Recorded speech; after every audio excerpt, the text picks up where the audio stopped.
Well, hello, General Hospital Daily Recap fans. Today's Daily Recap is for Thursday, March the 23rd, 2023. Thursday, March the 23rd.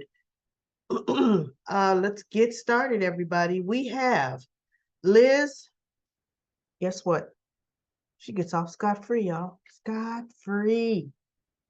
Okay, the committee is determined because everybody vouched for her.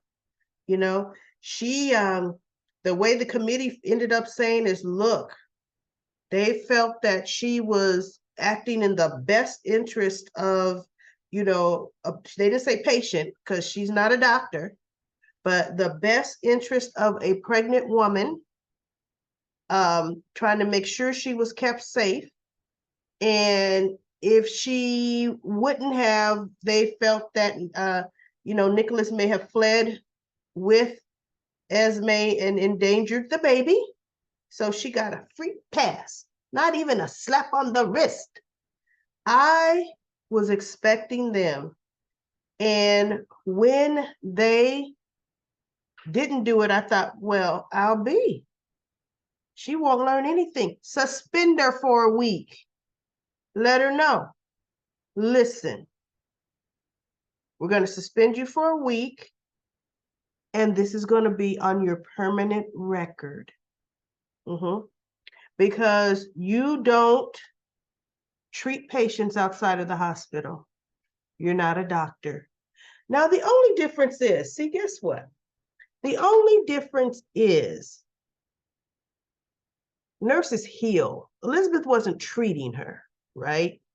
Nurses do in-home private duty, caring, and they are their patients. So, you know what? Yeah, I take that back. Nurses care for people all the time. They're usually paid for it. Elizabeth wasn't paid, at all. But anyway, so that's what happened there. She got off scot-free.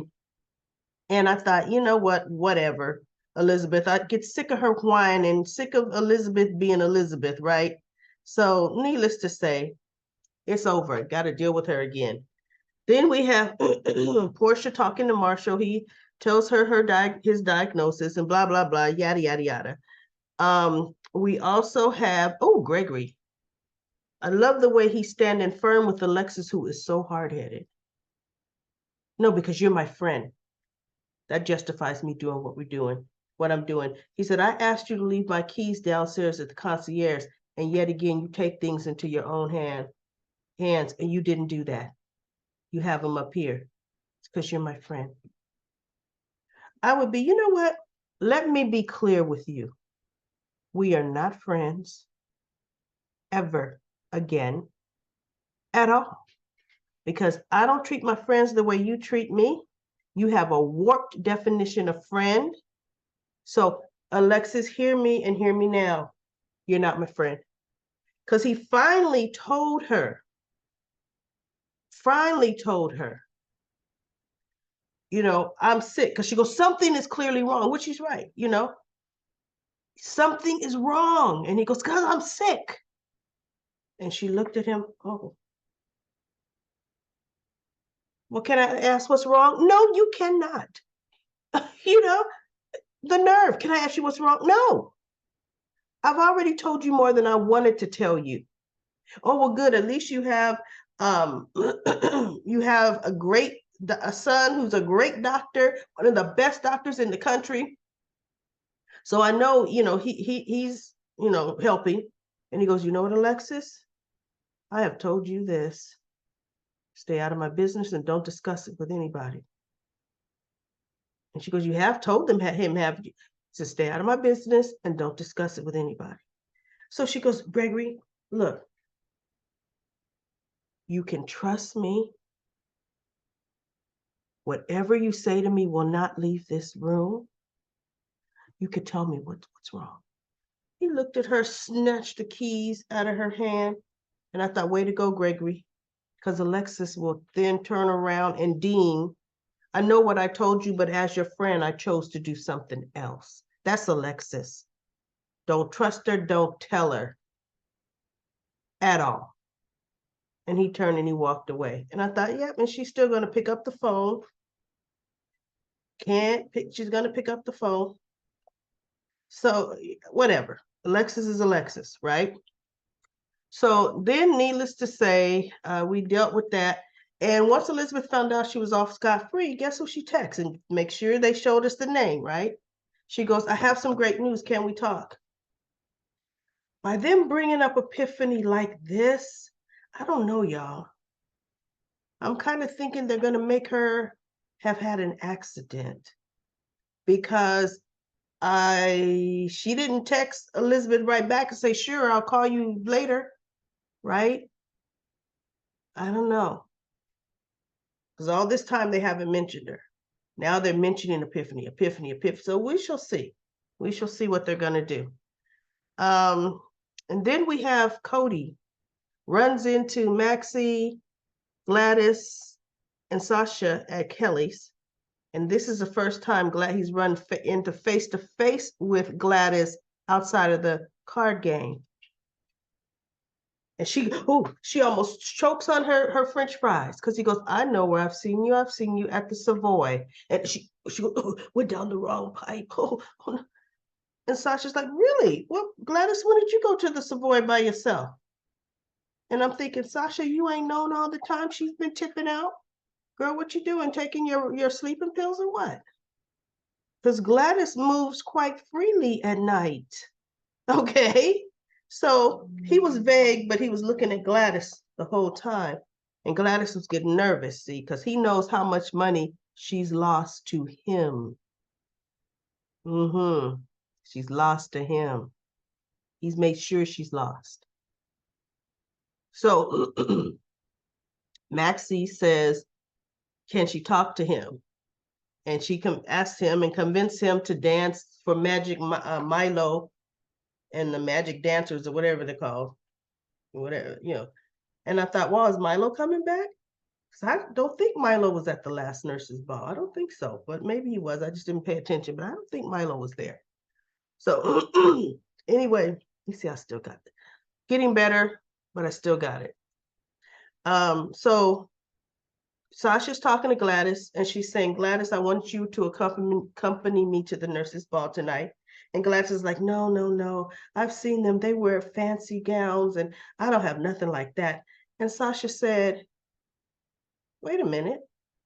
We're going to go buy you something nice. Nice fancy gown. You and I both. She goes, what's the use of me having money and me not sharing some of it with you? She says, listen, I looked things up. Guardians are supposed to be paid. Most of them are, because most of them are strangers. That's why they're paid, you know? So she goes, you've been doing all this for free, taking care of me, looking after me. We're going to start paying you a salary, Gladys. Yeah. And she goes, what? You would do that for me? I'm thinking, she knows you can barely afford to pay her a salary. Sasha, she's lost most of your money. And so Maxie and Cody come back in, and Sasha's like, guess what? We've got some great news. Gladys is going to the nurse's ball. We're going to get her a designer gown, and I'm going to put her on salary as, you know, for being my guardian and handling the affairs. And Cody's like, really? So Maxie says, come on, Gladys, let's look for you a dress. So they're going to look online, right? And I'm thinking, why don't you just go downstairs to Crimson? They've got all kind of designer stuff. But actually, Deception does too. Deception has all kind of designer gowns. They don't have to buy anything. All they got to do, they got plenty. Go and pick something off the rack for Gladys, right? So Cody's talking to Sasha, and he goes, you know what? Just be careful. He says, you know, I think are you sure you want to have her do that? And he goes, why not? She goes, why not? You don't even know her. And he goes, I'm just saying, that's pretty big. You're going to put somebody on payroll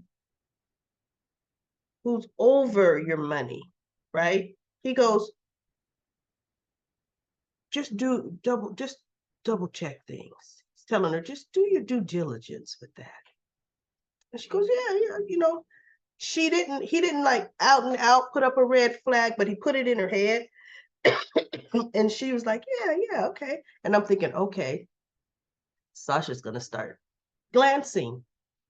She's going to start checking. And then she's going to find out that the majority of her money is gone.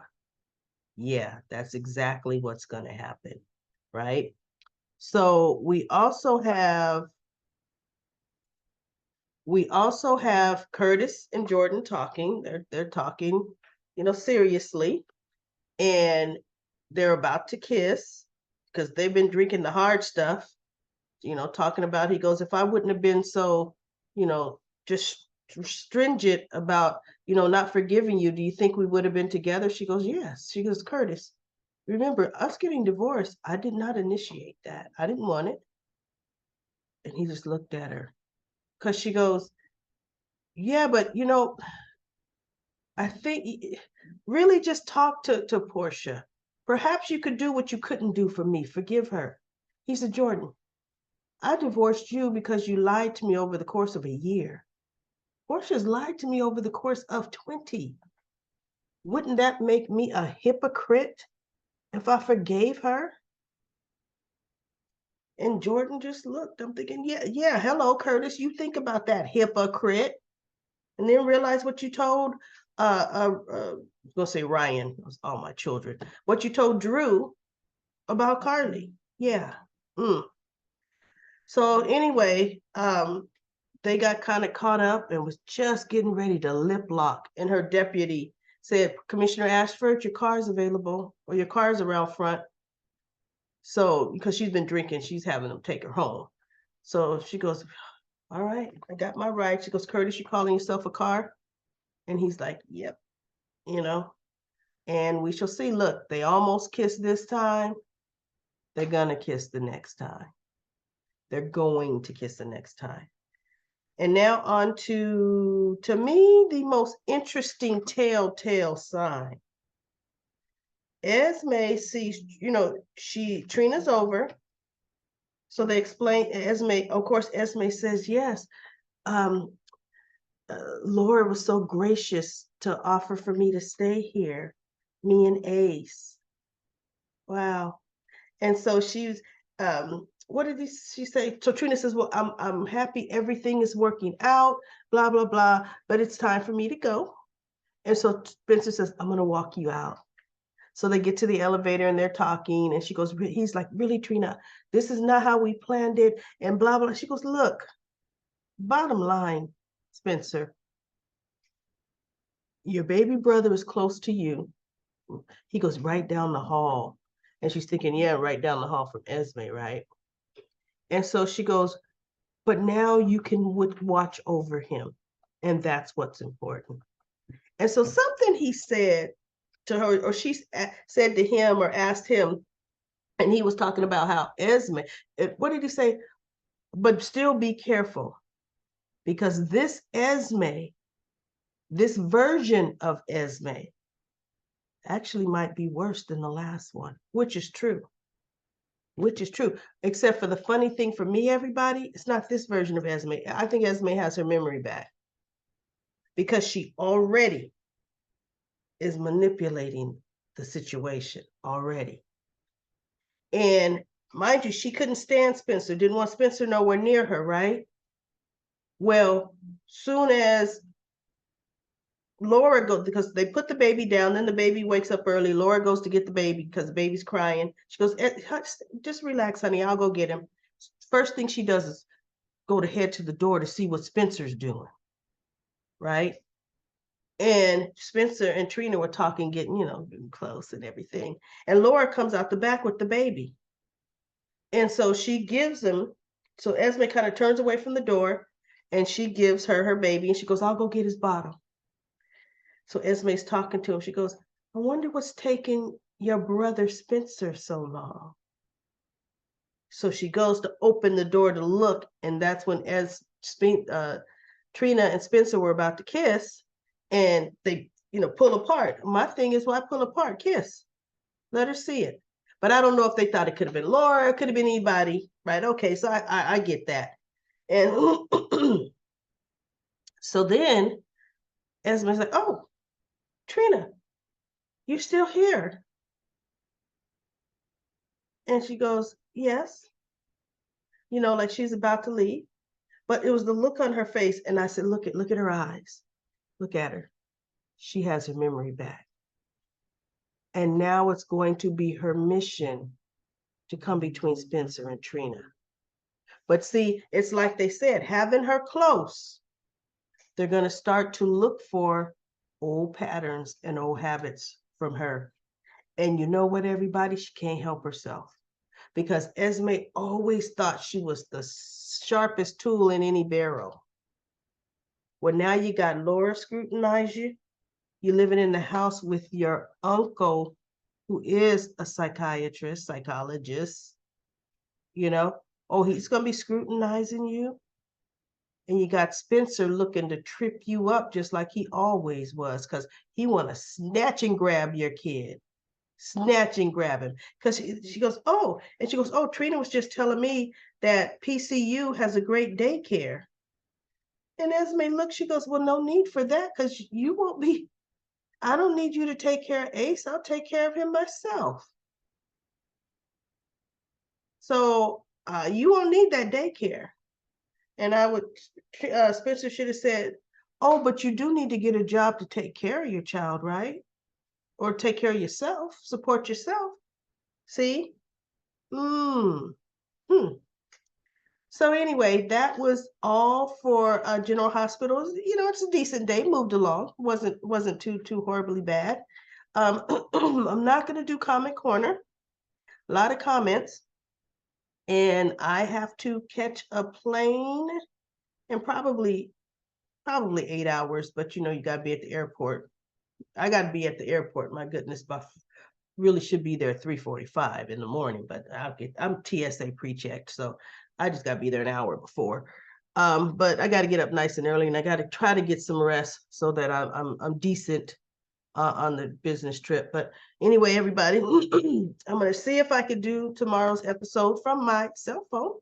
Otherwise, I will be back on Monday and get caught up with my daily recaps. Everybody have a great weekend. If I'm not back, somehow throwing one in Saturday or maybe late Friday night.